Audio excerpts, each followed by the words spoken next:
জি, ফাহমিদা সুমি। ফাহমিদা সুমি, এটাই আপনার আসল নাম? জি। আর সবাই ডাকে সুমি নামে, নিকনেম। ওকে, এই মুহূর্তে বয়স কত আপনার? 35। ওকে, জন্ম হয়েছে কোথায় আপনার? জন্ম জেলা? আমার জন্ম হয়েছে ভারতে। ভারতের কোথায়? ভারতের পশ্চিমবঙ্গের মধ্যে মুর্শিদাবাদ জেলায়। মুর্শিদাবাদ জেলাতে। আচ্ছা, ঠিক আছে। আর এখন তো বর্তমানে ঢাকাতে আছেন নাকি? জি, এখন বর্তমান ঢাকাতে আছি, মিরপুরে। সুমি 35 বছর বয়স এবং তার বর্তমান আবাসস্থল হচ্ছে ঢাকার মিরপুর, কিন্তু তার মূলত জন্ম হয়েছে পশ্চিমবঙ্গের কোন এক জায়গায়। আমরা একটু শুরু করি। হ্যাঁ, আমরা একবারে ছোটবেলা যেখান থেকে আপনার মনে আছে আপনার পুরো জীবনের গল্পটা একটু শুনতে চাই, বলুন। ওখানে আমার ওই যে মুর্শিদাবাদে আমার জন্ম, ইন্ডিয়াতেই বড় হয়েছি। স্কুল লাইফটা তো আমার ওখানেই কেটেছে, ক্লাস ইন্টার পর্যন্ত আমার ওখানেই পড়াশোনা। তো হিন্দুস্তান যেটা, সেখানে হিন্দুদের ইয়েটাই তো বেশি, সংখ্যাটা বেশি। তো সেই ক্ষেত্রে দেখা যায় হিন্দুদের সঙ্গে বেশি আমার ওঠা বসা, বা আমাদের ইয়েতে মুসলমান ভাগ খুব কমই। যাই হোক, তবু ভালোই সব মিলেমিশেই। আমরা 4 ভাই 1 বোন, তবে চাচা ফুপু সবাই মিলে আমরা হচ্ছে একটাই বোন। আমি মানে পুরো পরিবারের মধ্যে আপনি বংশে একটাই? তার মধ্যে হচ্ছে 15 জন ভাইয়ের মধ্যে আমি একটাই। 15 জন ভাইয়ের একটাই বোন। ওকে। তো অনেক আদরের। ভাইরা বড়, আমার ছোট একটাই ভাই আছে, 4 বছরের ছোট। আচ্ছা আচ্ছা। তো ভাইরা তারপরে ছোটবেলায় ওখানটাই তো ভাইদের আদরেই বড় হওয়া। তার ওখানে ইংলিশ মিডিয়ামে ছোটতে ভর্তি। তারপরে গেলাম ক্লাস 5-এ, তখন গার্লস স্কুলে ভর্তি হয়েছিল। বাংলা মিডিয়ামেই তখন আবার পড়লাম। আর তারপরে তো ভাইদের সঙ্গেই আমার সবকিছু, বন্ধুত্ব বা যা কিছু হোক সবকিছু আমার ভাইদের সঙ্গে। ভাইরাই একটাই আদরের বোন, তো যার জন্য দেখা যায় তারা সবসময় যে যেখানেই যায় আমাকে সঙ্গে নিয়ে যায়। আমার কোনো খানে যাওয়ার প্রয়োজন হলে ভাইয়েরাই সঙ্গে করে নিয়ে যেতেন। আর ছোট ভাইটা হচ্ছে আমার 4 বছরের ছোট, ও তো ক্লোজ ফ্রেন্ড, ও সবসময় আমার বাড়িতেই থাকলে ওটাই আমার ফ্রেন্ড, ক্লোজ ফ্রেন্ড। আর যা স্কুলের বান্ধবী আছে এরাই। তারপরে স্কুল লাইফটা বেশ মজার কেটেছে। মানে এই ভাইদের বাইরে আর ছেলেদের সঙ্গে মেশার কোনো সুযোগ হয়নি? না, আমার প্রয়োজনও হয়নি। আর গার্লস স্কুলে যেটা আমার বান্ধবীরা ছিল, ওরা অনেক ভালো। তবে ছোটবেলা থেকে আমার একটু টান ছিল যে ছোটদের সঙ্গে। যেমন হচ্ছে যে আমার ক্লাস, যতক্ষণ আমি ক্লাসে থাকি আমার ক্লাসমেটদের সঙ্গে থাকি। তারপরে যখন বাড়ি আসি, রাস্তায় হয়তো একসঙ্গে 4-5 বান্ধবী যারা খুব ক্লোজ, তারা আমরা একসঙ্গে আসি। কিন্তু যখন টিফিন আওয়ার হয় বা কোনো খেলার কোনো অনুষ্ঠানের ব্যাপার হয়, সেই সময় দেখা যায় যে আমি ক্লাস 9-এ পড়ি, অথচ আমি একটা ক্লাস 3-র একটা মেয়ের সঙ্গে আমার বন্ধুত্ব।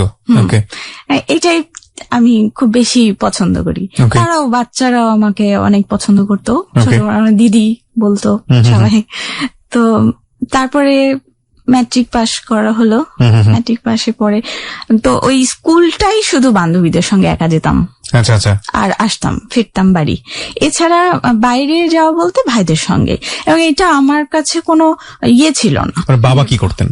আমার বাবা বিজনেসম্যান, মানে ওনার ফার্টিলাইজার ডিলারশিপ ছিল। যখন ক্লাস 3-তে আমি পড়ি, সেই সময় আমার বাবাকে আমার ওই প্রপার্টি বা এসবের জন্য তার ক্লোজ ফ্রেন্ডরা ব্ল্যাক ম্যাজিকের মাধ্যমে ওনাকে মেরে ফেলতে চাই, কারণ সেই সময় আমরা অনেক ছোট ছিলাম সময়। তো তারপরেও দেখা যায় যে ডাক্তার এমন হয়ে গেল যে ডাক্তার ওনাকে 72 ঘন্টা টাইমও দিয়ে দিয়েছিলেন যে ওনার লিভারটা পুরো ড্যামেজ। এখন আমার আব্বা একদম মৃত্যু শয্যায়।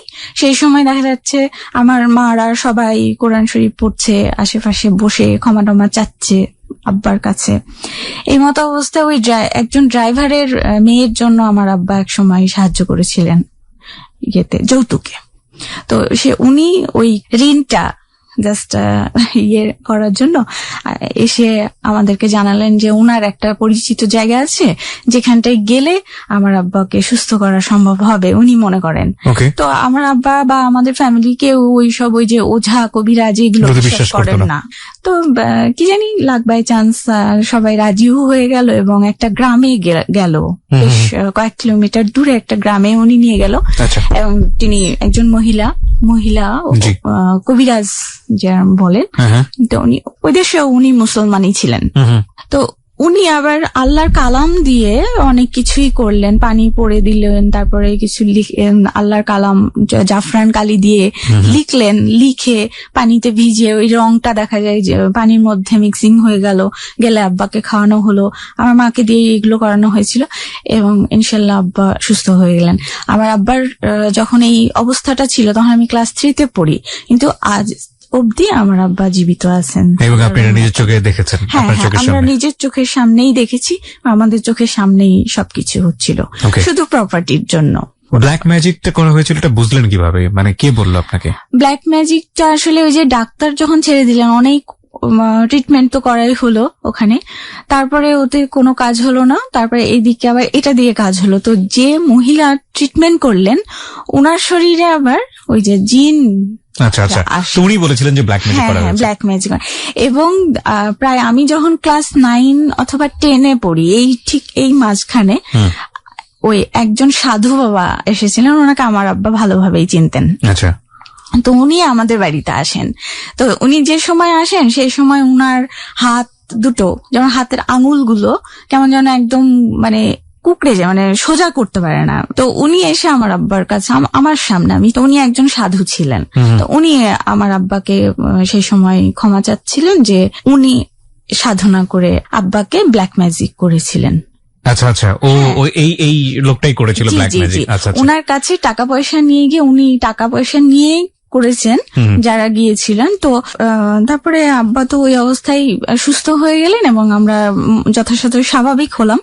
হওয়ার পরে তারপরে এই যে এর মধ্যে তো আমি ইন্টারে পরীক্ষার আগ মুহূর্তে, সেই সময় আমার এদেশে বাংলাদেশে আমার বড় খালার বাড়ি থাকেন, মানে যুদ্ধের সময় বড় খালু এই দেশে মানে চাকরি সূত্রে উনি এই দেশে চলে আসেন রাজশাহীতে। তো ওই খালার পুরো ফ্যামিলিটাই বাংলাদেশে এখনো।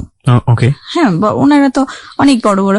আমার খালার যে বড় মেয়ে, উনি আমার মায়ের মানে একদম সমবয়সী। ওনাদের তো যাওয়া আসা আছে ইন্ডিয়াতে।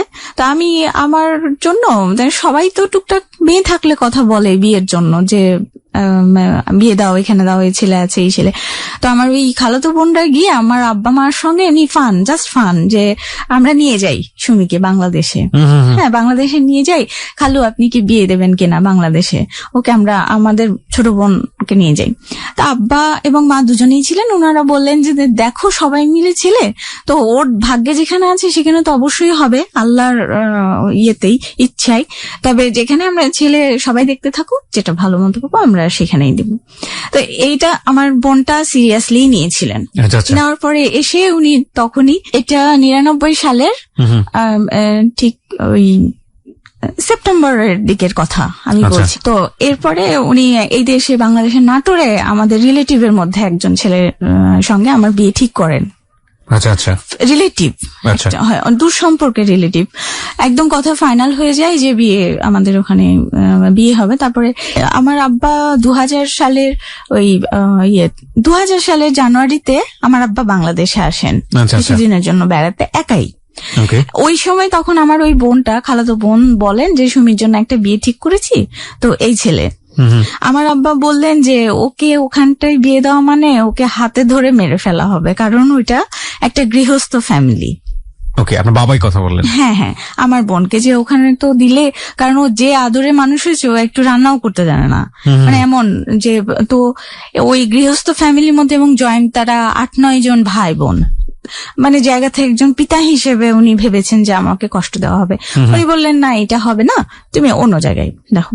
তা আমার বোন জিজ্ঞেস করেছিলেন যে তাহলে খালু আপনি সুমির জন্য কোন ধরনের ছেলে মানে পছন্দ করবেন? উনি বললেন যে একজন সিঙ্গেল, মানে সিম্পল ফ্যামিলি হবে, একা, মানে নিরিবিলি ফ্যামিলি, শাশুড়ি থাকবে, ছোট হয়তো দেবর ননদ একটা থাকলো, একটা যার একটা সিম্পল একটা ফ্যামিলির মধ্যে ওর বিয়ে দিলে ভালো হবে। তো তখন প্রস্তাবটা এদিকে গেল। কিসের প্রস্তাব দেয়? আমার সঙ্গে বিয়ের প্রস্তাব দেন। আচ্ছা, এই প্রস্তাবটা কে দিলেন?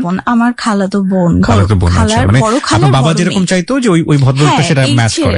জি ওনার সঙ্গে ম্যাচ করে, কিন্তু আমার বাবা কিন্তু এই ছেলের সম্বন্ধেই বলেননি সরাসরি, একটা এক্সাম্পল দিয়েছিলেন যে এই ধরনের ছেলে আমি সুমির জন্য পছন্দ করব। আমার বোনটা মানে এক্সাইটেড হয়ে সরাসরি মানে এই ছেলের কাছে প্রস্তাব দিয়ে দেয়, ডেকে নিয়ে। তারপরে উনি একটু অবাক হন যে আমাদের বয়সের ডিস্টেন্স অনেক বেশি, আমাদের প্রায় 8-9 বছরের ছোট বড়। তো সেই জন্য সেই ক্ষেত্রে ছেলেটা তখন বলল যে মানে জোরপূর্বক বিয়ে দেওয়া হচ্ছে নাকি আসলে এটা কি সত্যি কিনা। তো আমার বোন, এটা কিভাবে সম্ভব, আমার মানে উনি বলেন, ছেলেটা বলেন যে এটা কিভাবে সম্ভব। হ্যাঁ, তো আমার বোন বললেন যে আমরা যদি রাজি থাকি, মেয়ের মা বাবা বা আমরা যদি রাজি থাকি, তাহলে তোমার কি সমস্যা বিয়ে করতে। তবুও উনি রাজি হননি।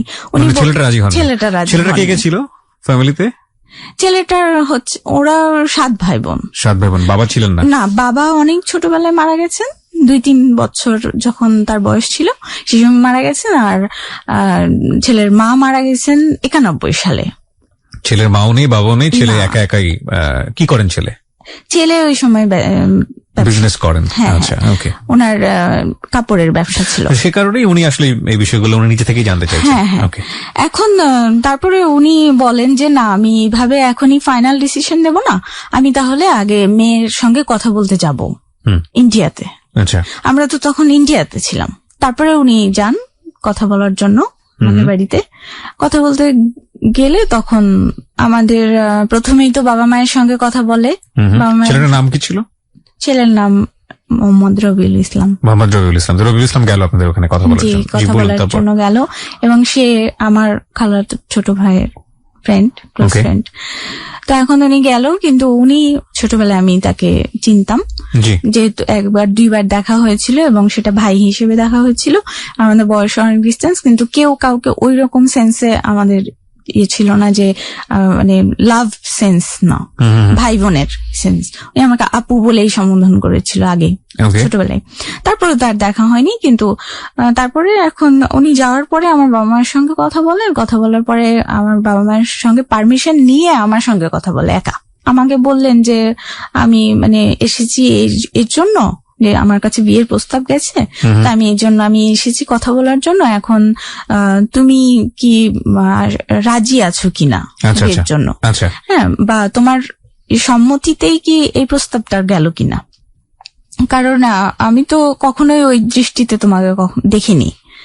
হ্যাঁ, আর আমার মধ্যেও ছিল না। এবং তারপরেও এটা বললেন যে আমার কি কোনো ওই দেশে কোনো অ্যাফেয়ার আছে কিনা, যদি কোনো বয়ফ্রেন্ড বা কোনো রিলেশন থাকে, বা সেই ক্ষেত্রে হয়তো বাবা মা জোর করে বিয়ে দেওয়ার চেষ্টা করছেন, সেক্ষেত্রে উনি উনার তরফ থেকে বিয়েতে না করে দিয়ে উনি চলে আসবেন। তো সেটাতেও আমার কোনো ইয়ে ছিল না। আমি তখন বললাম যে না, আমার কোনো অ্যাফেয়ার নেই, এবং আমার বাবা মা যেখানটায় আমার বিয়ে দেবেন আমার সেখানটায় আমি রাজি আছি, আমার কোনো আপত্তি নেই।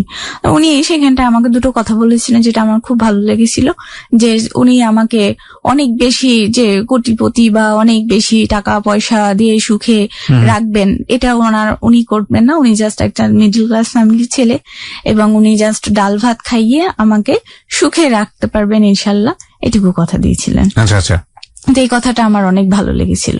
আমার সঙ্গে কথা বলে আসার পরে উনি ফিরে আসলো। তারপর আমি ওইদিকে পরীক্ষা দিলাম।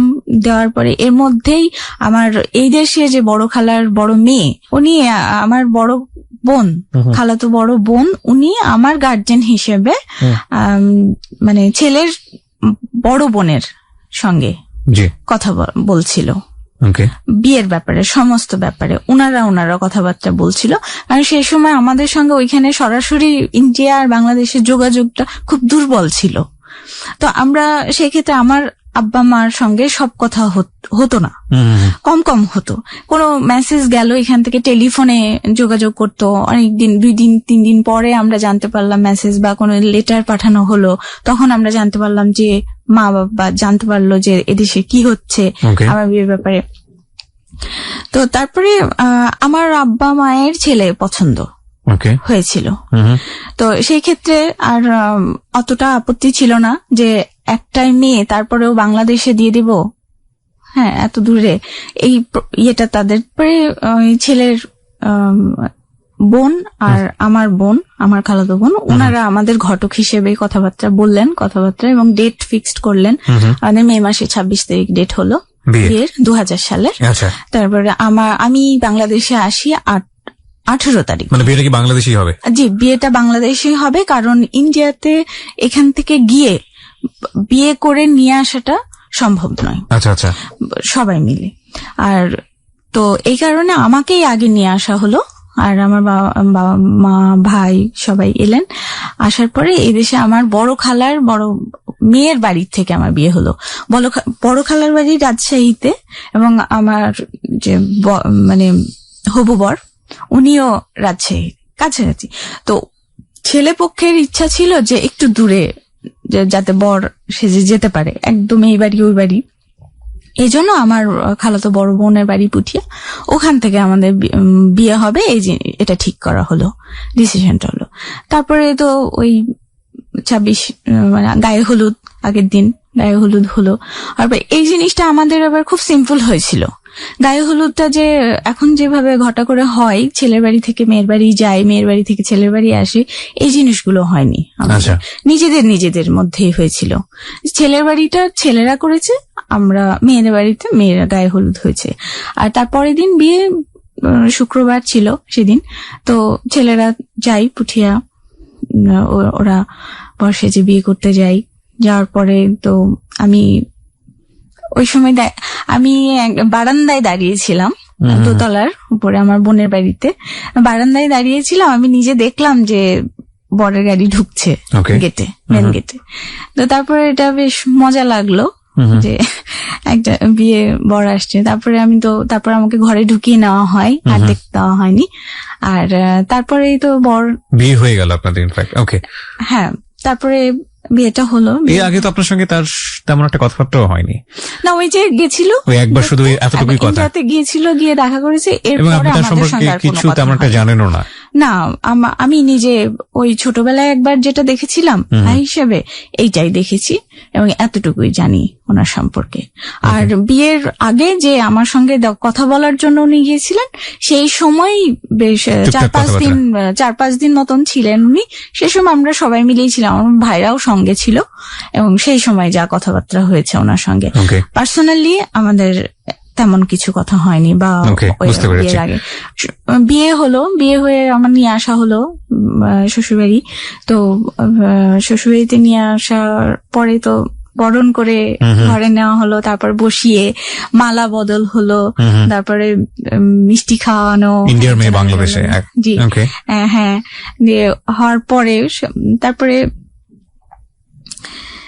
তো রাত্রি আমাদের বিয়ে যেদিন, মাঝখানে একদিন গ্যাপ, তারপরের দিন বউ ভাত রাখা হয়েছিল। আচ্ছা, হ্যাঁ, মাঝখানে একদিন গ্যাপ রাখা হয়েছিল। তো বিয়ের দিন তারপরে আমার তো সেদিন বিয়ে তো হয়েই গেল, এখন তো উনি হাজবেন্ড। তো তারপর এখন উনি তো একা আলাদা বাড়িতে থাকতেন, একসঙ্গে জয়েন্ট আর কেউ নেই, যেহেতু শ্বশুর শাশুড়ি কেউ নেই, তো সবাই সেটেল আপন। আমার হাজবেন্ডও সেটেল। তো এখন উনি সবাই বিদায় টিদায় নেওয়ার পরে যেগুলো আনুষ্ঠানিকতা যেগুলো শেষ হলো, বিদায় নিয়ে সবাই গেল, যে যার বাড়ি চলে গেল, সবাই আশেপাশেই, সবাই কাছে কাছে রিলেটিভ রাজশাহীতে। আর ঢাকায় আমার বাড়িতে থাকলেন হচ্ছে আমার হাজবেন্ডের খালা আপন, মানে আমার শাশুড়ি তো নেই, উনি মা হিসেবে থাকলেন। আর আমার সঙ্গে গিয়েছিলেন আমার একজন ভাবি, দূর সম্পর্কের, আমার তরফ থেকে সঙ্গে যাই, মেয়ের সঙ্গে যাই। তো উনি গিয়েছিলেন, ওনারা একটা রুমে থাকলেন, আর আমরা হাজব্যান্ড ওয়াইফ তো একটা রুমে থাকলাম। তো তারপর রাত্রি 12টা 12:30 এরকম হবে, এর মধ্যে সবাই গুড নাইট। তারপরে ঘরে, আমি তো আগে থেকে ঘরেই ছিলাম, তারপরে ড্রেস চেঞ্জ করে দিয়েছিল আমার মামাতো ননদ, উনি ড্রেস চেঞ্জ করে দিয়ে আমাকে ফ্রেশ করানো হয়েছিল, যে বিয়ের যে পোশাক আশাক ওইগুলো বাদ দিয়ে। তারপরে যখন হাজবেন্ড ফাইনালি রুমে যাই, তো রাইটে 12:30 1টার দিকে আমার হাজবেন্ড ঘরে আসেন, তো তারপর আমি তখন খাটে সাজানো একটা রজনীগন্ধা ফুল আর মাঝে মাঝে গোলাপ দিয়ে একটা সুন্দর খাট সাজানো হয়েছিল। তো অনেক সুন্দর, অনেক সুইট। আর বেডশিটটা ছিল একদম মেরুন। তো আমার হাজবেন্ড বিয়ে করবে তার আগ মুহূর্তে উনি নিজের বাড়িটা নিজে হাতে সাজিয়েছেন, যে তাকে নতুন যে বউ নিয়ে আসবেন আর সুন্দর করে নিজে হাতে সাজে। এবং বিয়ের যে ওই যে সাজানোটা, বেডটা সাজানো ফুল দিয়ে, এটাও উনি নিজেও নাকি নিজেই করেছেন। না, নিজেই করেননি, লোক নিয়ে এসে যারা করে ফুল দিয়ে যারা সাজায় ওনারা ছিল সাথে, উনিও participate. Okay okay, that's fine. Okay, কারণ তো বাট এগুলো ওনাকে নিজে থেকেই করতে হয়েছে যেহেতু ওনার ওরকম কেউ ছিলেন না। হ্যাঁ হ্যাঁ, জি। তো উনি তারপরে যখন গেলেন, আমি খাটের উপর বসা, এখন উনি যে ঢুকে দাঁড়িয়েছে আমার সামনে, আর আমি মানে একেবারে অনেক আবেগে, মানে কি বলবো, যে ওনাকে সামনে পেয়ে আমি একদম জোরে উঠে খাটে বসাছিলাম, এত স্পিডে এসে তাকে আমি জড়িয়ে ধরি। কেন? এক ছিল যে উনি একদম নতুন একটা দেশে আমি এসে পড়ে গেলাম, তারপরে হচ্ছে সবাই নতুন, আর আমি তখন একদম মানে আঙুল ধরা ভাইদের হাত ধরে চলা মেয়ে থেকে হুট করে বিয়ের পিড়িতে বসে গেলাম।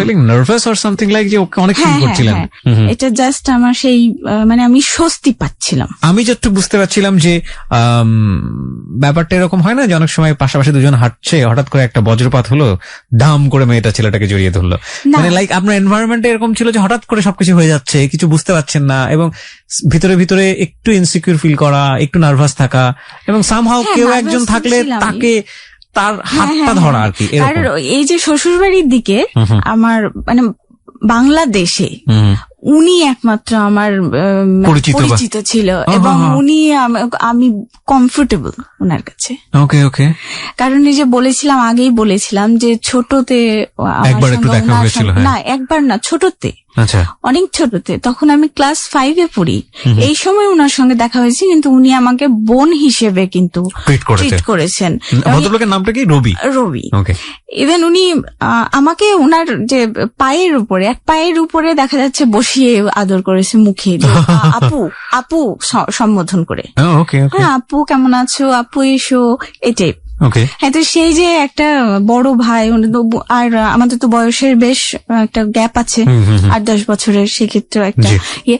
তো ওই একবার দেখেছিলাম, পরে আবার বিয়ের সময়, মানে বিয়ের কথা বলার সময় যখন উনি গেল ইন্ডিয়াতে, সেই সময় তো আরেকটু আবারও আর অনেক বেশি ইয়ে হয়ে গেলাম, যখন আমরা জেনে নিশ্চিত হয়ে গেলাম যে না আমাদের বিয়ে হচ্ছে, তখন তো তার সঙ্গে আপনি কি একেবারে মানে জড়িয়ে ধরলেন? হ্যাঁ, একেবারে মানে একদম জড়িয়ে। উনি মানে অবাক হয়ে গেছে, মানে অবাক হয়েছেন বলতে কি, যে কি হচ্ছে ঠিক বুঝতে পারছেন, বাসর রাত, হ্যাঁ, যে হাজবেন্ড ওয়াইফ হলাম, অথচ আমি জড়িয়ে ধরলাম। উনি বুঝে উঠতে পারছিল না যে আমি কি ভয় পাচ্ছি, মানে কান্না করবো নাকি অনেক বেশি হ্যাপি। হ্যাঁ, অনেক বেশি হ্যাপি, উনি সেটা বুঝে উঠছে। এখন আমি আমার মন থেকে, মানে বাংলাদেশে তো একটা এত দূরে আমি চলে এলাম সবকে ছেড়ে, আমার মা বাবা ভাই সবাই চলে যাবে 7 দিন পরে, আবার ব্যাক করবে ইন্ডিয়াতে, বাংলাদেশে। তারপরে জড়িয়ে ধরলাম সামনে থেকেই, একদম সামনে থেকে ওনাকে জড়িয়ে ধরলাম। উনিও দেখলাম যে না, আমাকে উনি বেশ সাপোর্ট করলো, প্লাস মাথায় হাত বোলাচ্ছিল। Very sweet move. হ্যাঁ, এবং এখানে যাওয়ার পরে প্লিজ লাইক দিতে ভুল করবেন না, লাইক দেওয়ার সঙ্গে সঙ্গে আপনি আমার পেজের মেম্বার হয়ে যাবেন। সুমি, আমরা যেখানটায় ছিলাম, যে সাধারণত এটা হয় না বাসর ঘরে, আমরা জানি যে ওয়াইফ খুব একটু কনজারভেটিভ থাকে এবং হাজবেন্ড এই ব্যাপারগুলো একটু অন্যরকম থাকে। হ্যাঁ, তো বলুন তারপর কি হলো? তারপরে তো আমার হাজবেন্ড রবি, ও আমাকে দেখলাম যে বেশ সাপোর্ট করলো, সে হয়তো বা বুঝতে পারলো যে না আমি নার্ভাস। আচ্ছা আচ্ছা। হ্যাঁ, আর সে আমার শ্বশুরবাড়ির দিকের আত্মীয় স্বজন এবং বাংলাদেশেরও ম্যাক্সিমাম আত্মীয় স্বজনের চাইতে উনি আমার সবচেয়ে কাছের ছিল সেই সময়, পরিচিত। আচ্ছা। আর উনি, তারপরে আমরা নামাজ পড়লাম, 2 রাকাত করে নামাজ পড়লাম, পড়ার পরে তো তারপরে উনি বললো যে আমি কিছু কথা বলবো আজকে তোমার সঙ্গে। উনি আমার সঙ্গে কিছু কথা শেয়ার করলেন, যেমন আমার ননদ যিনি, উনি বড় মায়ের মতো। হ্যাঁ, তো আমার হাজবেন্ডকে উনি মানুষ করেছে। হ্যাঁ, তো উনি আমার হাজবেন্ডের মায়ের ভূমিকা রাখে এবং উনি আমাকে একজন গার্জিয়ান হিসেবে আমাকে বিয়ে করিয়ে নিয়ে আসে। মানে উনি যেটা বোঝালেন যে মানে আপনার ননদ উনি হলো আপনার হাজবেন্ডের এক অর্থে মায়ের মতো উনি সবকিছু গার্জিয়ান এক কথায়।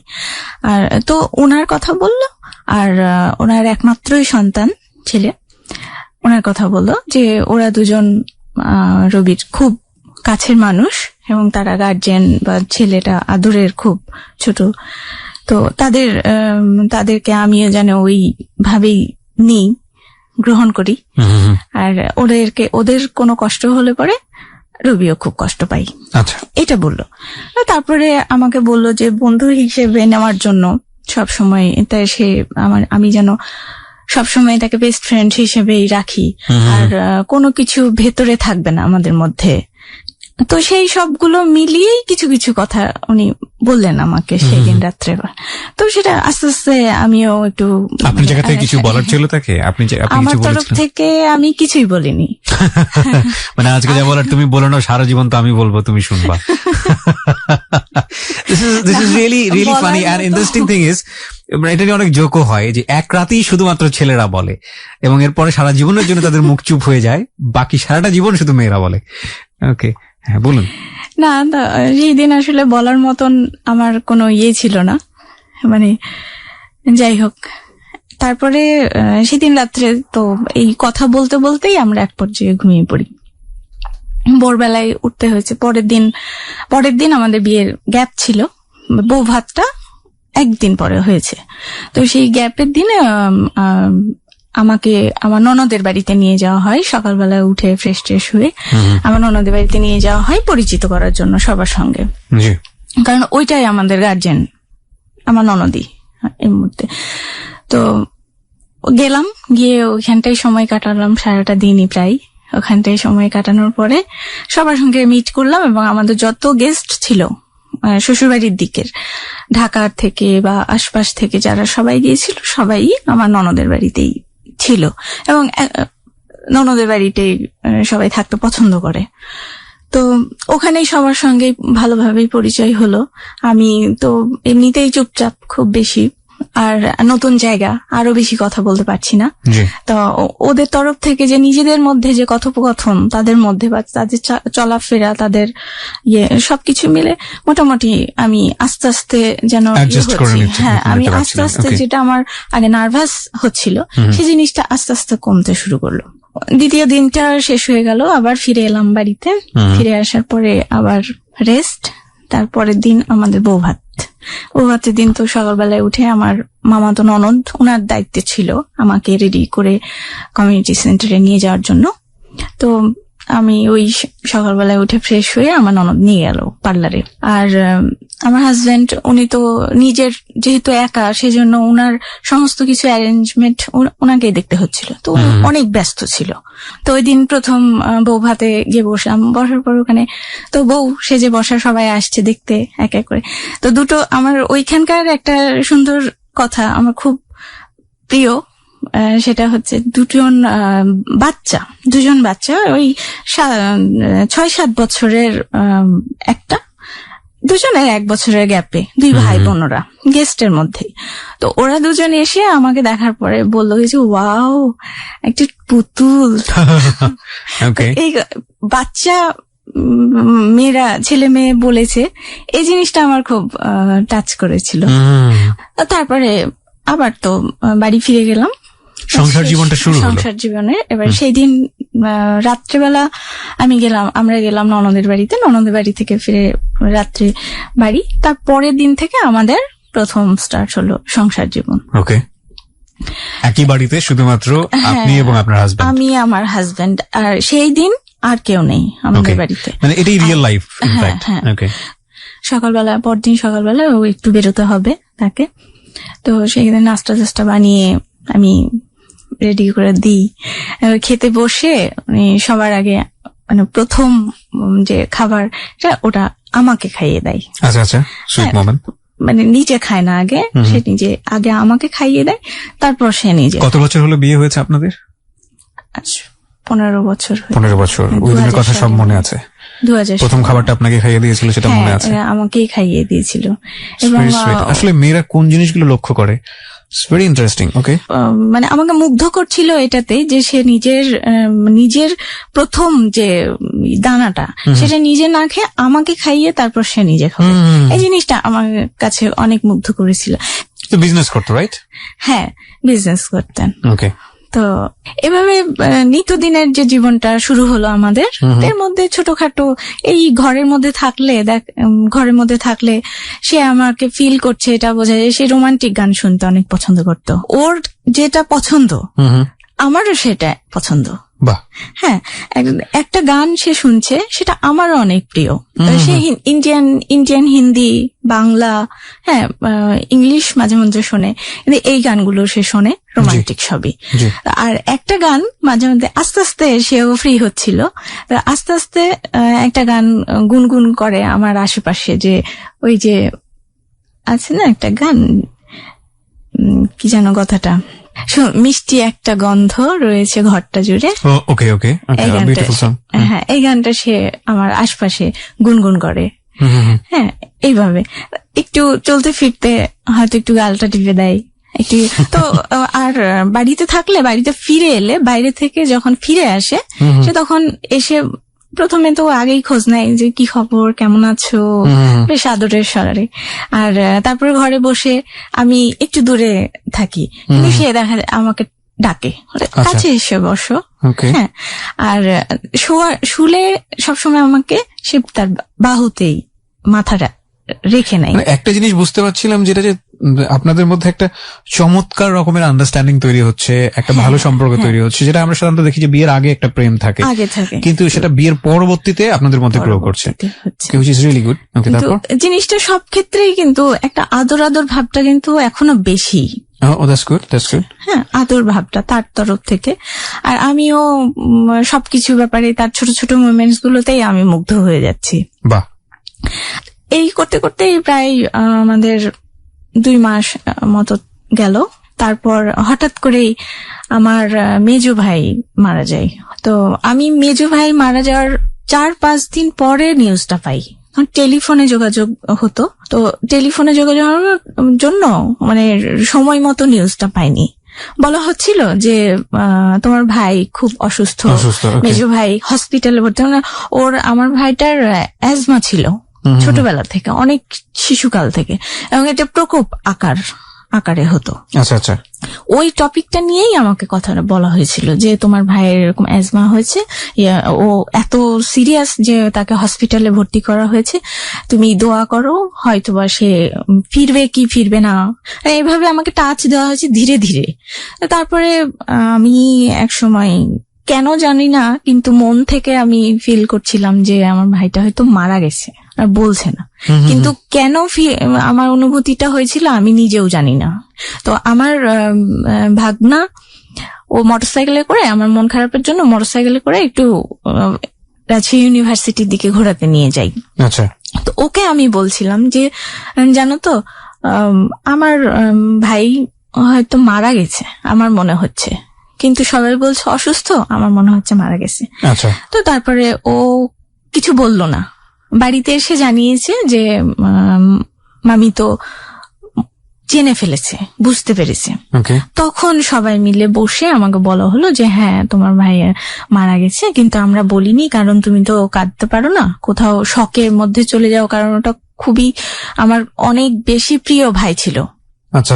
তো এই কারণে যে শকে চলে যাব দেখে আমাকে বলা হয়নি যে তোমাকে সরাসরি নিয়ে যাওয়া হবে ওই দেশে। তো তারপরে আমরা 9 দিন পরে যেতে পাই। আমার পাসপোর্ট হয়ে আসার কারণে দেরি হয়েছিল দেখে আমরা 9 দিন পরে আমরা ইন্ডিয়া যাই। আচ্ছা। রবি নিয়ে যাই আমাকে ইন্ডিয়াতে, আমার ভাই মারা যাওয়ার 9 দিন পরে। তো ওইখানে গিয়ে তারপরে আস্তে আস্তে ওখানে বেশ 15 দিন মতন ছিলাম, 15-16 দিন এরকম ছিলাম আমরা ইন্ডিয়াতে আমাদের বাড়িতে। এই সময়টাই আমি আর রবি অনেকটা সময় একসঙ্গে কাটিয়েছি।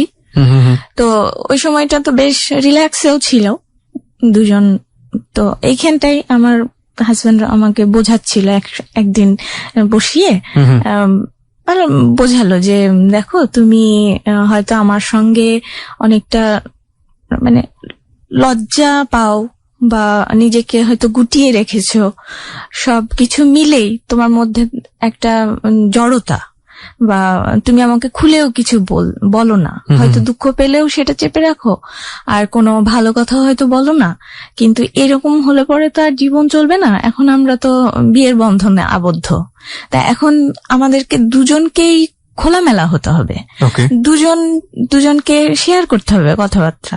এটা যদি না হয় তো দেখা যাবে আমি আমার তরফ থেকে আমি খুব এনজয় করছি লাইফে, তুমি বোর ফিল করছো বা তুমি একটা মানসিক ভাবে নির্যাতিত হচ্ছ, এটা হতে পারে।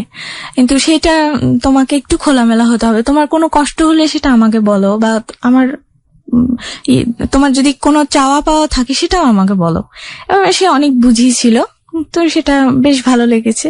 আস্তে আস্তে এর মধ্যে তো আমিও আস্তে আস্তে তাদের আচার আচরণে আমিও অনেকটা সহজ হয়ে গেছি। কিন্তু আমি যেহেতু অতিরিক্ত কম কথা বলি, সেই জন্য তাদের মনে হচ্ছিল যে আমি বোধহয় কষ্টে আছি, কিন্তু ন্যাচারালি আমি খুবই কম কথা বলি।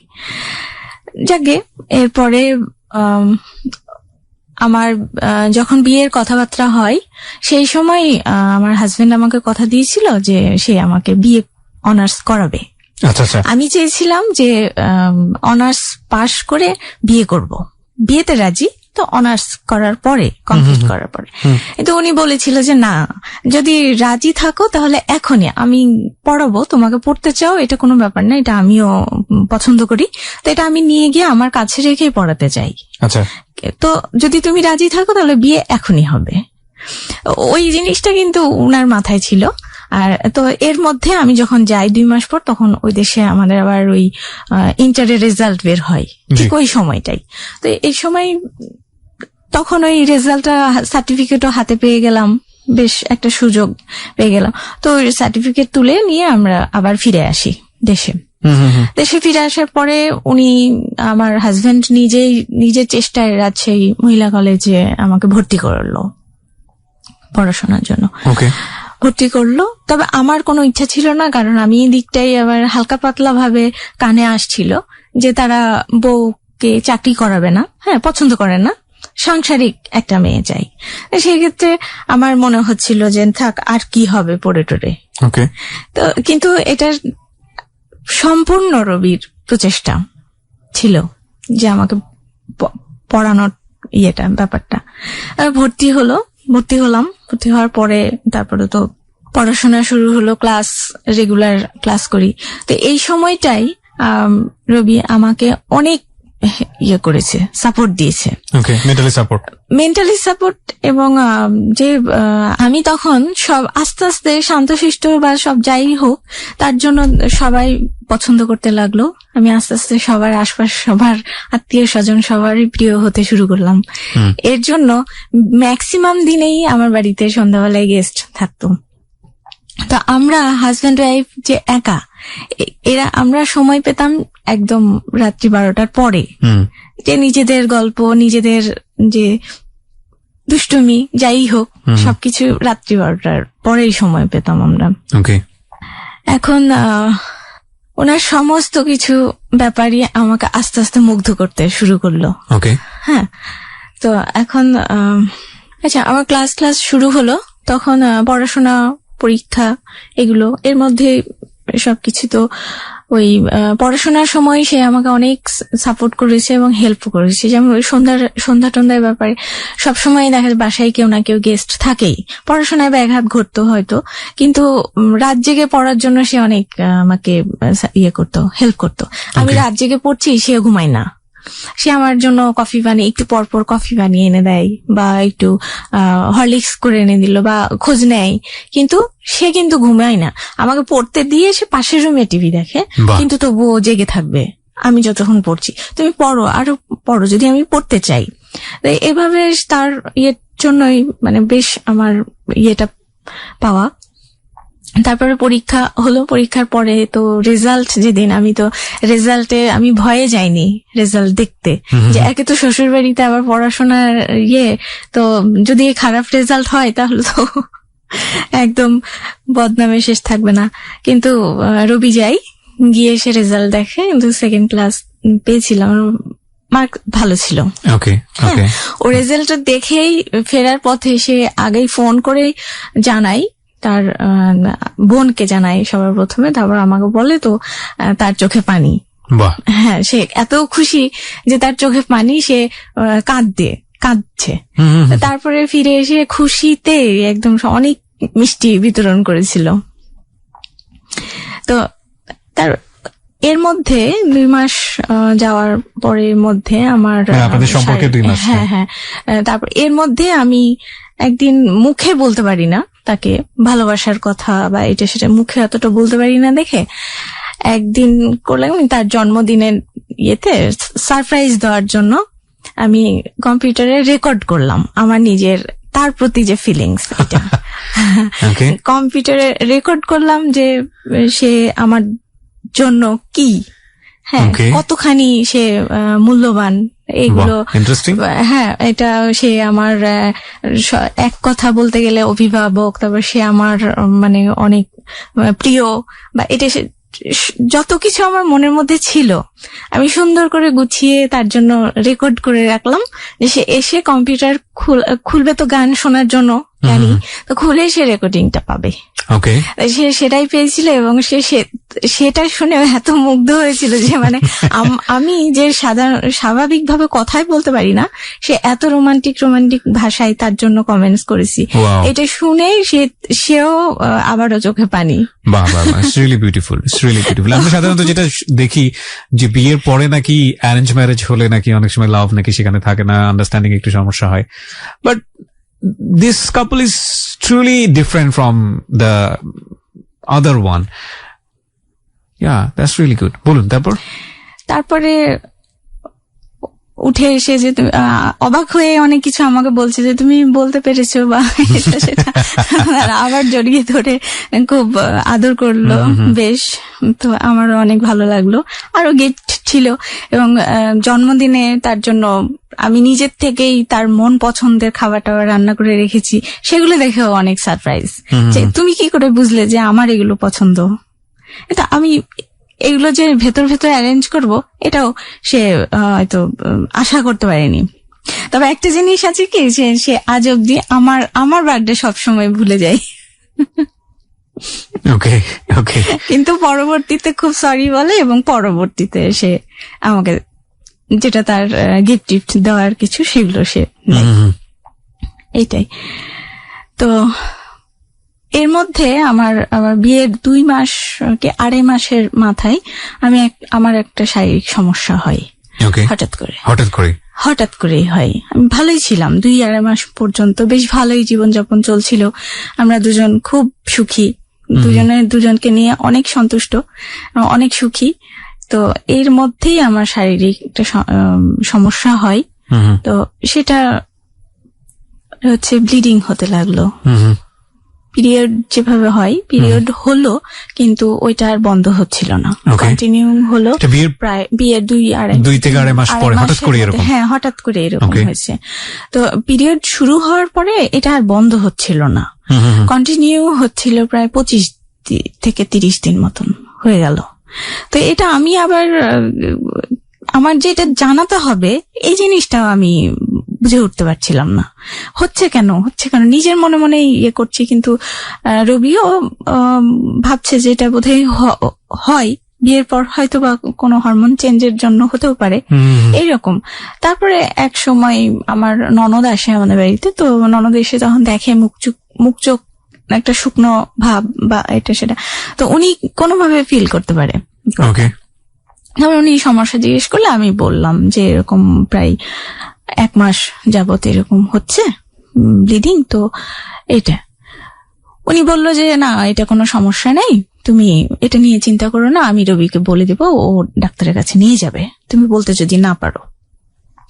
উনি যখন আমাদের বাড়ি থেকে বিদায় নেওয়ার সময় আমার সামনে না, উনি রাস্তায় গিয়ে বলেছে যে সুমি একটু সমস্যার মধ্যে আছে, ওর একটু প্রবলেম হয়েছে, তো তুই একটু ডাক্তারের কাছে নিয়ে যাস। উনি এটা জাস্ট টাচ দিয়ে গেল। তখন রবি এসে বললো যে এটা সমস্যা হয়েছে, তুমি আমাকে বলনি, তুমি কি বুঝতে পারছিলে যে তোমার এটা সমস্যা হচ্ছে? তা আমি বললাম যে না, আমিও ঠিক বুঝতে পারছিলাম না, কিন্তু সন্দেহ হচ্ছিল যে কেন হচ্ছে এতদিন যাবত। ওকে।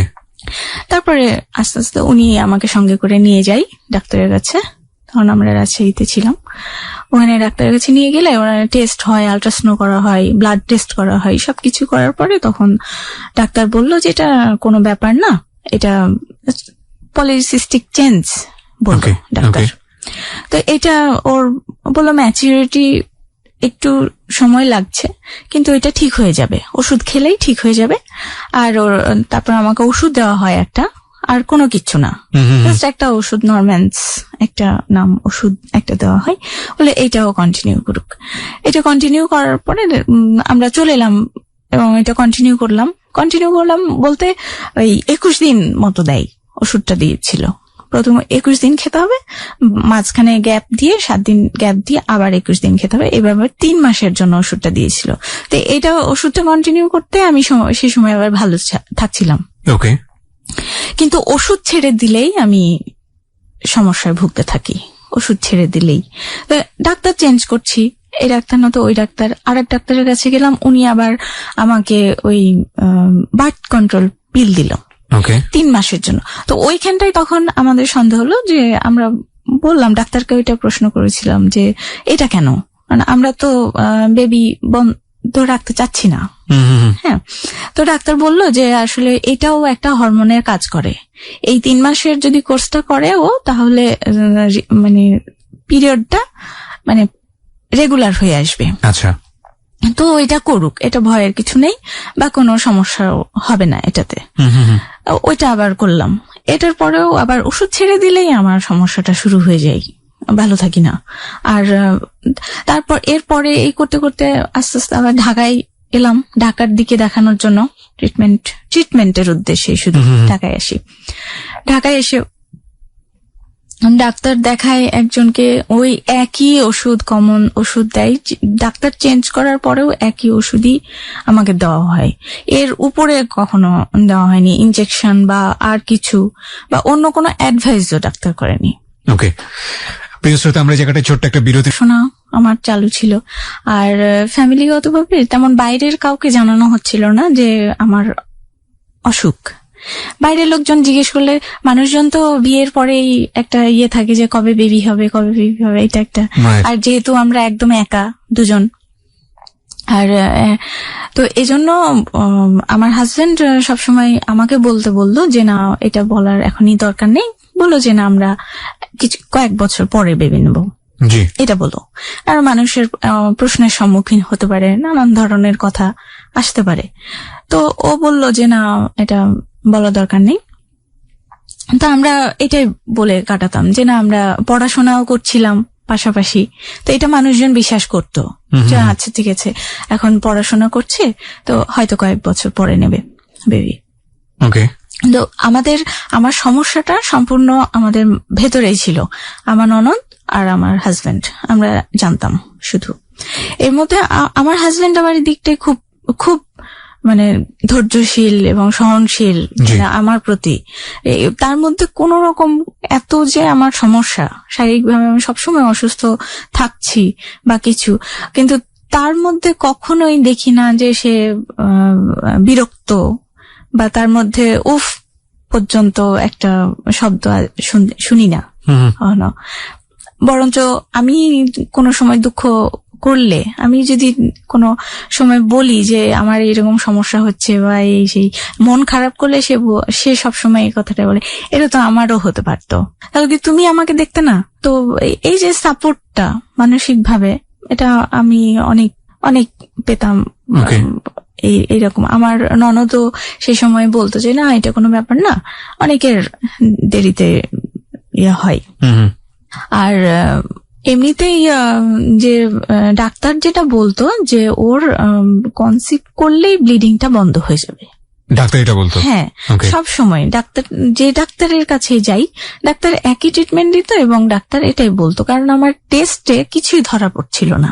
তো এইভাবেই চলছিল, ডাক্তারি ওষুধপত্র খেয়ে, আর এদিকটাই তো পারিবারিক জীবনটা তো চলছে মানে এর মধ্যে যে সবকিছু স্বাভাবিকই আছে, কিন্তু আমার হাজবেন্ডের দিক থেকে কোনো নেগেটিভ আমি কিছু দেখতাম না কখনোই।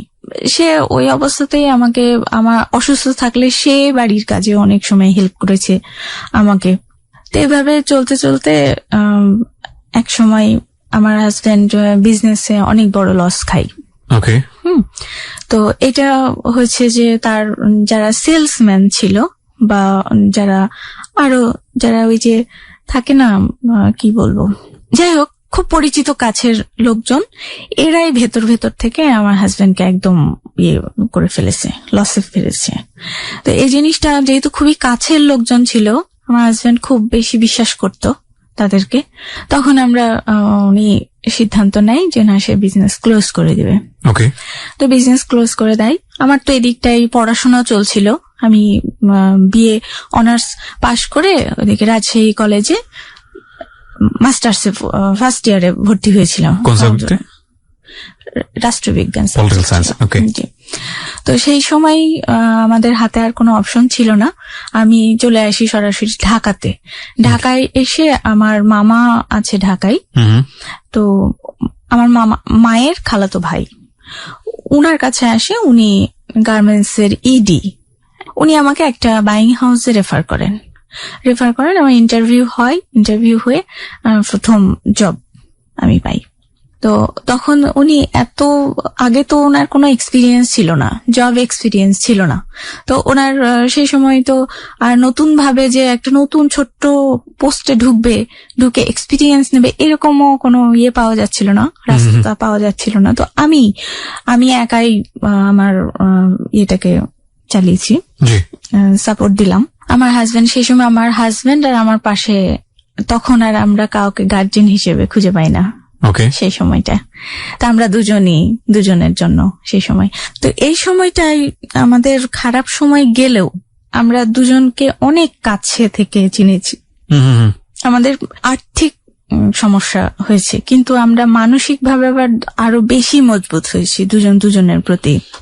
আমার হাজবেন্ড তো খুব মানসিক ভাবে ভেঙে পড়েছিল, কিন্তু আমি জব করে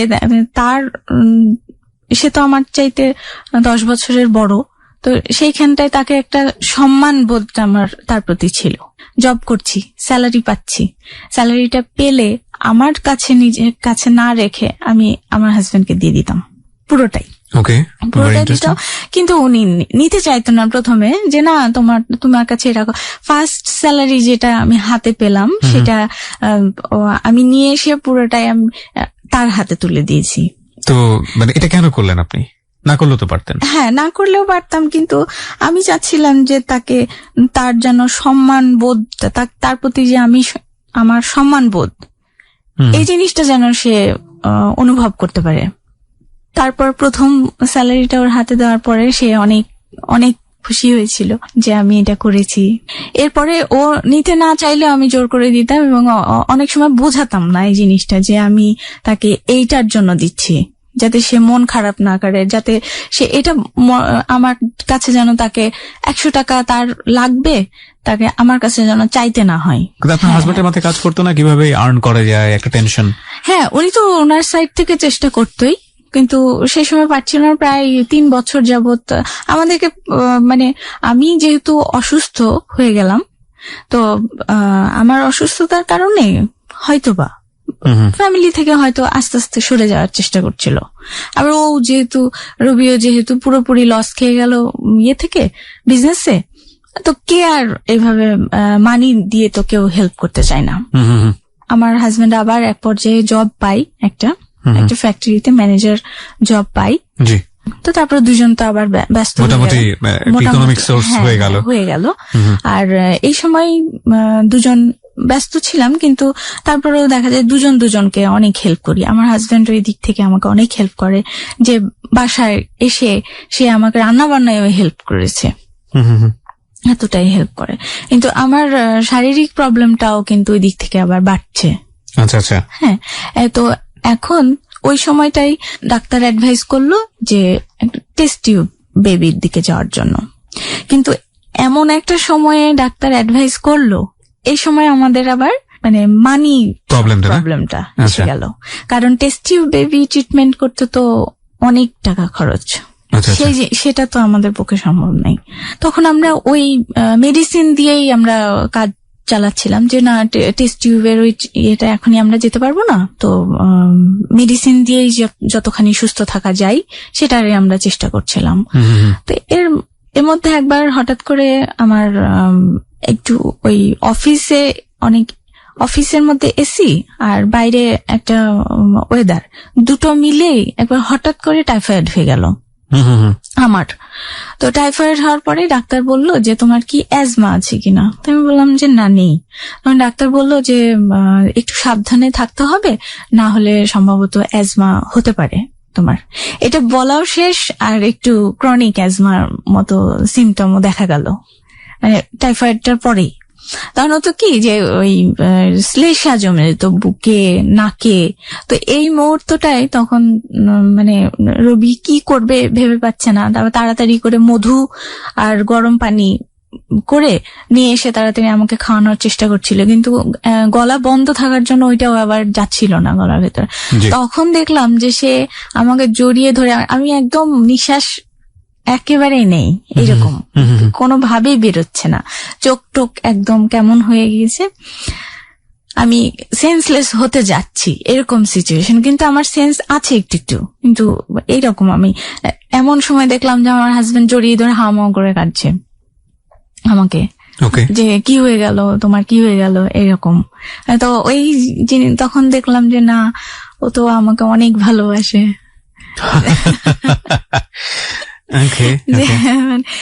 এমন কান্না, ছেলে মানুষ হয়ে যে কাঁদছে আমার জন্য। তো এটা ওই সময়ও আমি ওই মুগ্ধ হচ্ছি, অসুস্থ তারপর যাই হোক ওই মধুটা কষ্ট করে খাইয়ে গরম পানির সঙ্গে আস্তে আস্তে গলাটা পরিষ্কার হয় এবং নিঃশ্বাসটা ফেলতে পারি, করতে পারি। অসুস্থতার খবরটা পেয়ে আমার আব্বা দেখতে আসে আমাকে ঢাকায়। আমি খুব সিরিয়াস হয়েছিলাম। একই সঙ্গে ক্রনিক অ্যাজমা বলতে অ্যাজমা পুরোপুরি চলে যায়নি আগ মুহূর্তে, আর সঙ্গে আবার ইউরিন ইনফেকশন, আবার এই যে ব্লিডিং এর সমস্যাটা, এগুলো সব মিলে একদম আমি খুব বেশি অসুখে জর্জরিত হয়েছিলাম একই সময়ে। আচ্ছা আচ্ছা। তো ওইটা জানার পরে আমার আব্বা সঙ্গে সঙ্গে চলে আসে আমাকে দেখতে, একাই এসেছিল। এসে দেখলো যে আমি আসলে অনেক অসুস্থ। সে সময় আমি অফিসও করতে পারছিলাম না, ছুটি নিয়ে বাসায় ছিলাম। তো এই সময় আব্বা প্রস্তাব দেয় রবির কাছে যে আমাকে ওই দেশে নিয়ে যাওয়ার জন্য, কলকাতায় নিয়ে গিয়ে কিছুদিন রেখে ট্রিটমেন্ট করার জন্য। ওই দেশে আবার হোমিও ট্রিটমেন্টটা অনেক ভালো। আচ্ছা আচ্ছা। হ্যাঁ, ওই অ্যাজমার, ইউরিন ইনফেকশন এগুলোর ব্যাপারে, আর মেয়েদের ব্যাপারেও হয় খুব বেশি কাজ করে। সে তো প্রাথমিক পর্যায়ে যদি ধরা পড়ে তাহলে সেখানটা খুবই ভালো কাজ করে হোমিওপ্যাথিতে। তো সে সব মিলিয়ে আমার আব্বা চাচ্ছিল যে আমি ওইদিকে যাই, গিয়ে ট্রিটমেন্ট করাই। তো সেই সময় আব্বা একা চলে গেল, আর আমার পাসপোর্টটা এক্সপায়ার্ড হয়ে গেছিল, আবার নতুন করে করতে হবে। এজন্য আমার ওই সময় আব্বার সঙ্গে যাওয়া হয়নি। আর তাছাড়া একটা অফিস ছুটি নেওয়ার একটা ব্যাপার ছিল।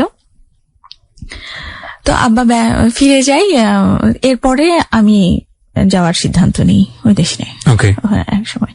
তো এই সময় আমাকে জবটা ছেড়ে দিতে হয়, কারণ আমার কত সময় লাগবে আমার ট্রিটমেন্টের জন্য, যেহেতু হোমিও ট্রিটমেন্টের জন্য যাচ্ছি। হোমিও ট্রিটমেন্ট তো এই দেশে আসা যাওয়া করে হয় না, আর সেই সময় মাল্টিপল ভিসাও পাওয়া যাচ্ছিল না। তো সেই সময় তো একবার গিয়ে ফিরলে ওই ভিসাটা বাদ।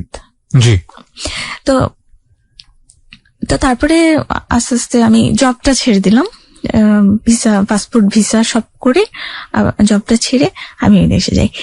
ওই দেশে যাই, এইটাই হচ্ছে আমার হাজবেন্ডের, আচ্ছা, মানে এই আমাদের ম্যারিড লাইফের প্রথম মানে আলাদা থাকা। আচ্ছা আচ্ছা। এর আগে আমরা একটা রাত্রির জন্য একটা আলাদা থাকিনি। কত বছর পরে গেলেন মানে এই সংসার শুরু করার? এটা আমি গেলাম হচ্ছে মানে এইভাবে যাওয়ার কি? হ্যাঁ, এটা 11 সালে আমি গেলাম। 11 সালে? এর পর্যন্ত তো এই দেশে 2000 সালে বিয়ে হলো, মানে প্রায় 11 বছর পর এইভাবে এরকম ডিটাচড। আচ্ছা আচ্ছা, ওকে। কিন্তু এর আগে কখনো যখনই গেছি, ইন্ডিয়া গেলেও একসঙ্গেই গিয়েছি, একসঙ্গে এসেছি। আচ্ছা। আর এই দেশেও থাকলে কোনো রিলেটিভের বাড়িতে গেলেও আমরা একই সঙ্গে যাই, একই সঙ্গে ফিরি, কিন্তু একই সঙ্গে থাকি। আমরা একজনকে আরেকজনকে ছেড়ে থাকতেন না কখনো? না, থাকতে পারিও না। হ্যাঁ, একদিন বেশি থাকতে পারি না। আচ্ছা। তো তারপরে গেলাম, কিন্তু যাওয়াটা একটা লম্বা সময়ের জন্য যেহেতু যাচ্ছিলাম, তো যাওয়ার আমার হাজবেন্ডই সব কিছু আমার মানে লাগেজ যে প্যাক করে দেওয়া, সবকিছু রেডি করে দেওয়া আমার হাজবেন্ডেরই ছিল। সেই সবকিছু করে দিচ্ছে, যেন আমি অনেক অসুস্থ, তো সবকিছু করে দিচ্ছে। দেওয়ার পরে যখন আমি সকালে আমার ট্রেন, আর রাত্রেবেলা একদম শেষ বিদায়, মানে আর সেই রাত্রে আমরা ঘুমাইনি।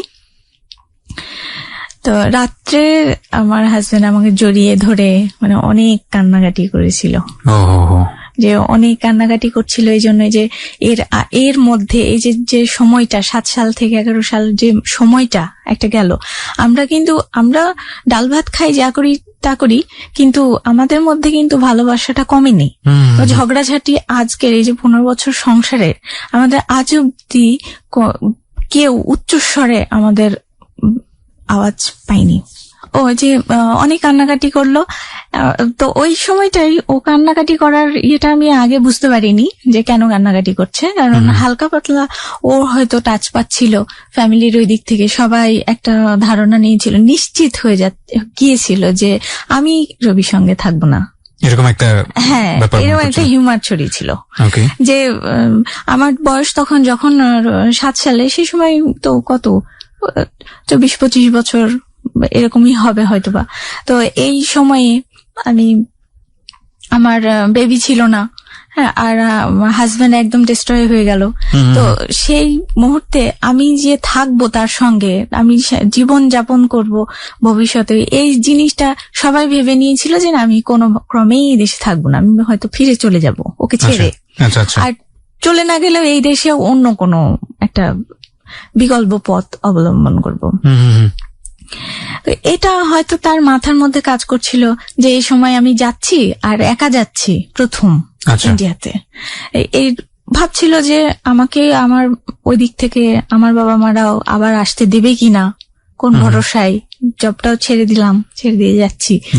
সব মিলেমিশেই হয়তো কান্নাকাটিটা। আর একটা তো বললামই যে আমরা কোনোদিনই দূরে থাকিনি, একই সঙ্গে থেকেছি, থাকতে পারি না, এতটাই মন থেকে মানে টান চলে আসে। তারপরে আমার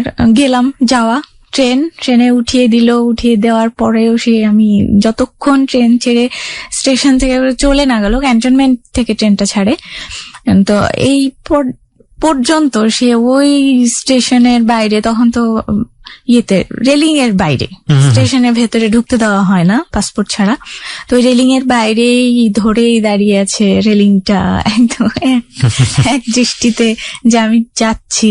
এটা অনেক মায়া ভরা একটা চেহারা। যাওয়ার পর ওইদিকে আমি ট্রিটমেন্ট তো শুরু করার ফাঁকে ফাঁকে আমি এই দেশ থেকে ফোন করতাম, প্রতিদিনই ফোন করতাম রাত্রি হলে, এবং জানাতাম তার কি অবস্থা না অবস্থা, বা আমি কি করছি, আমার কি অবস্থা, সবকিছু জানাতাম। তো এর মাঝে আমরা দুজন ট্রিটমেন্ট করার জন্য বাধ্য হয়ে থাকতে হচ্ছিল, কিন্তু আমরা মনে হচ্ছে যেন আমি পালিয়ে আসি, মানে আপনি মিস করছিলেন। হ্যাঁ, আমি কেন মানে আমার হাজবেন্ডকে ছেড়ে আমি থাকতে পারছিলাম না, যে আমি কতক্ষণে তার কাছে আসবো, এসে তার পাশে একটু বসবো এবং স্বস্তি পাবো, আর সে আমাকে বলবে যে না, সব ঠিক হয়ে যাবে, তুমি চিন্তা করছো কেন, আমি তো তোমার পাশে আছি সবসময়।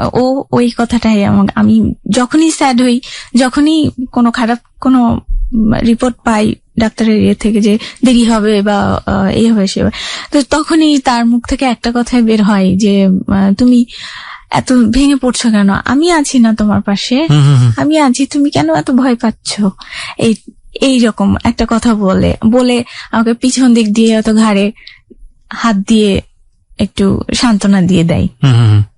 ওই দিকটাই আমি হোমিও ট্রিটমেন্টটা করলাম ওই অ্যাজমার জন্য।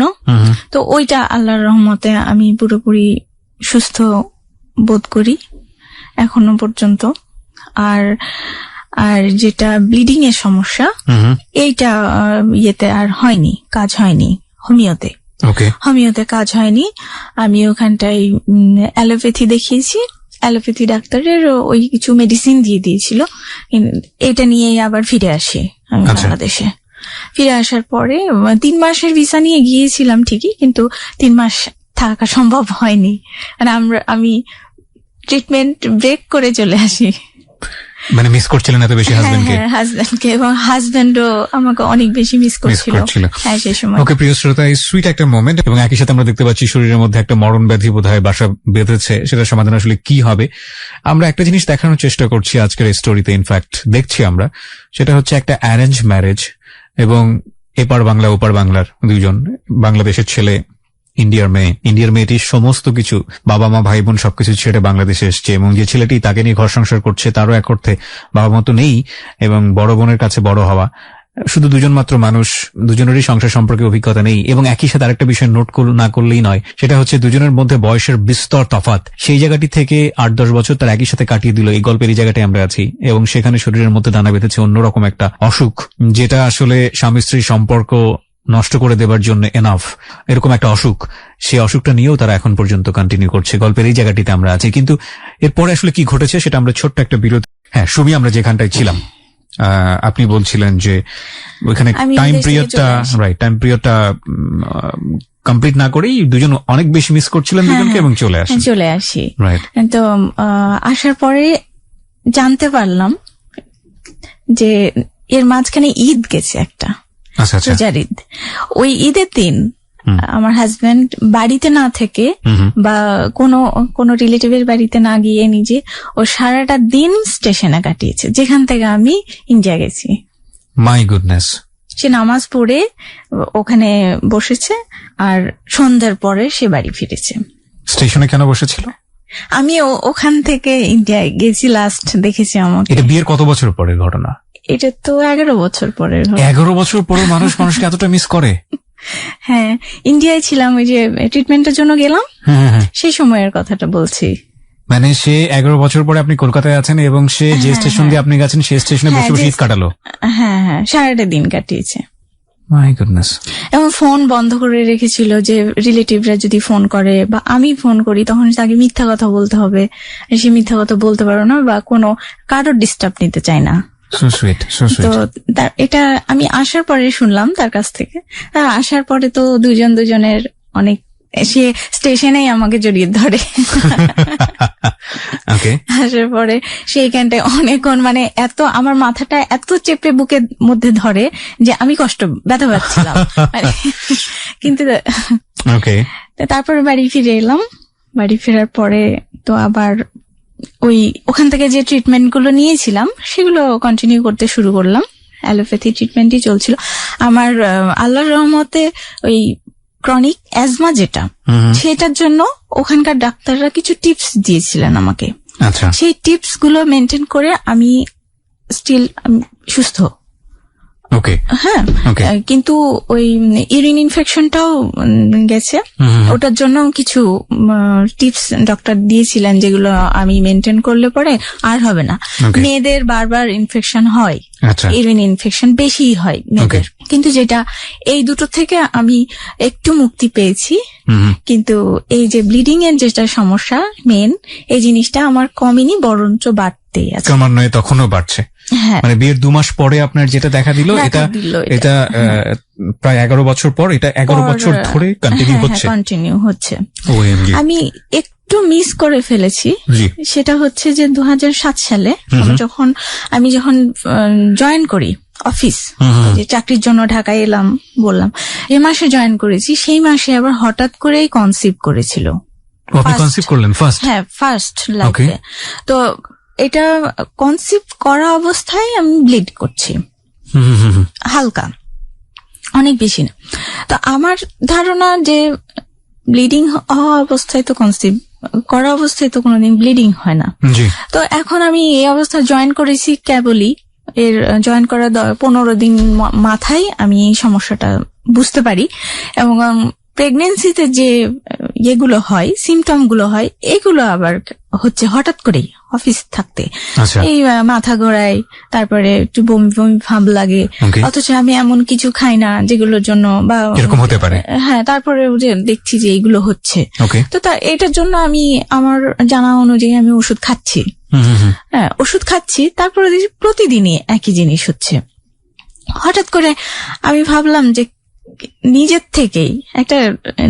থেকেই টেস্ট করলাম, যে ঘরোয়া ভাবে যে টেস্ট করা হয়। তো টেস্ট করে দেখছি যে পজিটিভ। হ্যাঁ, পজিটিভ। তো এটা আমি যখন আমি টেস্ট করি সেই সময় আমি হাসবো না কাঁদবো কিছু ভেবে পাচ্ছি না।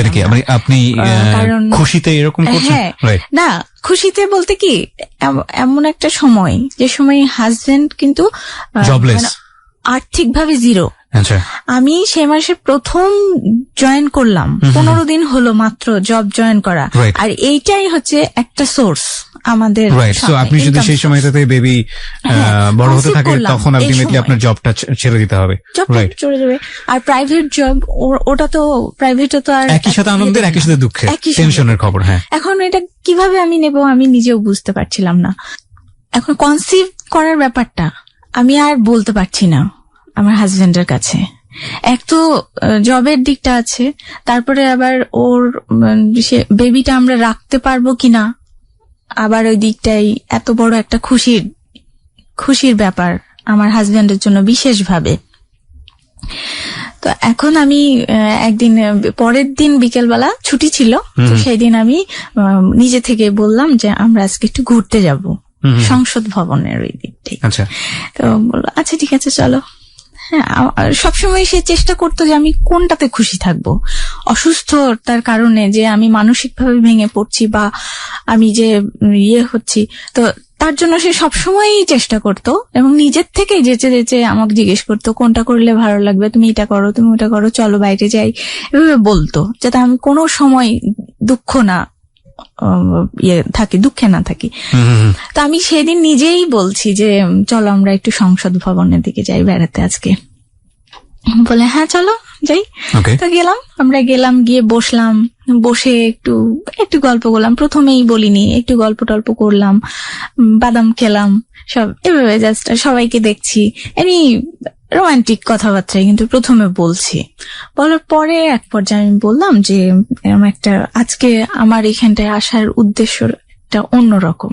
হ্যাঁ, তা আমি যে কথাটা বলতে চাই সেটা আমি বাড়িতে বলতে পারছিলাম না, যার জন্য আমি তোমাকে এখানে নিয়ে এসেছি। হ্যাঁ, এটা তো পরে বললো কি বলো, তারপরে বললাম যে এরকম আমি কনসিভ করেছি।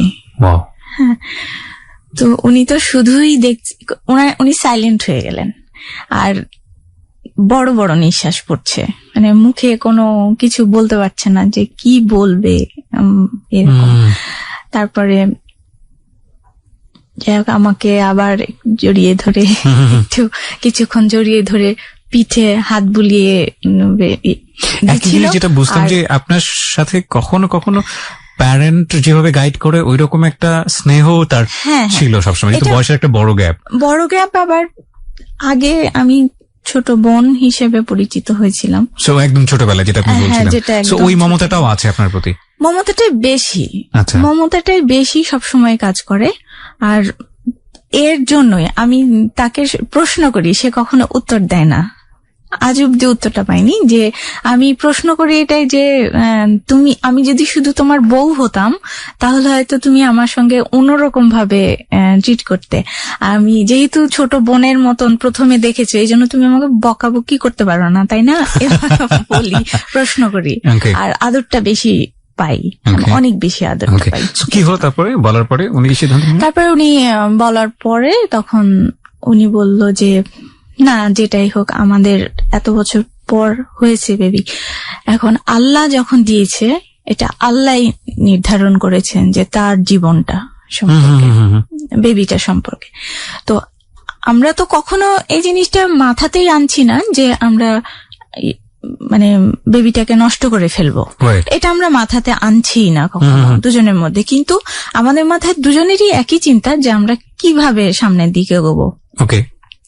তো উনি, এটা তো দুজনের টপিকই ছিল না যে বেবিটা অ্যাভয়েড করব, কিন্তু উনি বলল যে এখন বেবি দিয়েছে, এটা তো অনেক খুশির খবর, কিন্তু এখন এই মুহূর্তে কিভাবে খুশি হব আমি নিজেও বুঝে উঠতে পারছি না, যেহেতু আমি জিরো। তো তারপর আমরা তারপরের দিন আমি বললাম যে কনসিভ করেছি, কিন্তু আমার তো একটু সমস্যা হচ্ছে, ব্লিডিং হচ্ছে, তো এটা তো ডাক্তারের কাছে যেতেই হবে। পরের দিন আমরা গেলাম ডাক্তারের কাছে, মেডিনোভাই ডাক্তারের কাছে গেলাম। তো ডাক্তার বললো যে ওই যে আল্ট্রাসাউন্ড করার কথা বললো, তো আমরা সেই দিনে আল্ট্রাসোনোগ্রাফি করলাম, এবং আল্ট্রাসাউন্ডে ওরা হার্টবিট পাচ্ছিল না বেবির। তো উনি আবার ডাক্তার আমাকে একটা ওষুধ দিলেন যে এটা খেলে পরে ব্লিডিংটা স্টপ হয়ে যাবে, আর আল্ট্রাসোনোগ্রাফি করার পরেই আমরা জানতে পারবো যে কন্ডিশনটা কেমন আছে ভেতরে।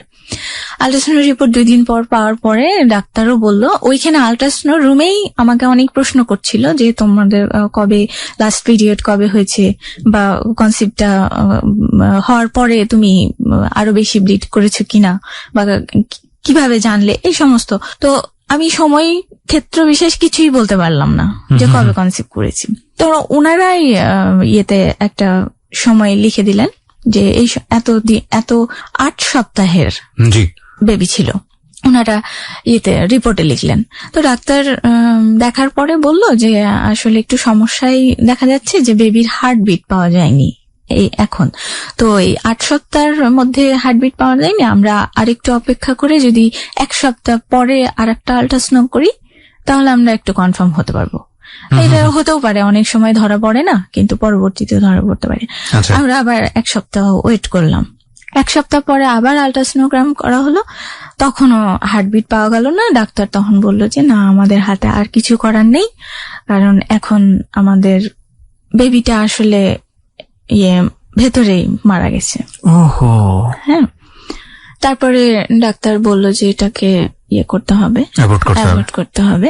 তো আমরা ডাক্তারের কথা অনুযায়ী আমরা ভর্তি হই, অ্যাডমিশন নিই, এবং ওইটা করেছিলাম যে ছুটি মাঝখানে 2 দিন ছুটি ছিল কোনো কারণবশত আমাদের অফিসে।